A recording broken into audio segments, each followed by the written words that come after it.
धाराशिव जिल्ह्यामध्ये पुन्हा मुसळधार पाऊस झाला। सातेफळमध्ये पाण्यात बसून शेतकऱ्यांनी आंदोलन केलं। सातबारा कोरा करा अशी मागणी आता शेतकऱ्यांनी सरकारकडे केलेली आहे।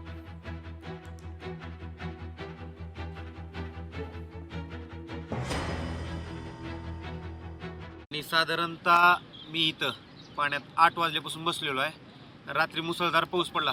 मुसळधार म्हणण्यापेक्षा ढगफुटी सदृश म्हणलं तरी चालेल। अक्षरशः या शेतात पूर्ण पाणी, सोयाबीन काढून आम्ही इकडे लावलं होतं, गंजी पूर्ण वाहून गेले ते आमच्या। आणि प्रशासनाला आम्ही वेळोवेळी कल्पना दिली तरी प्रशासनाचा माणूस आमच्यापर्यंत आतापर्यंत कोणता आलेला नाही।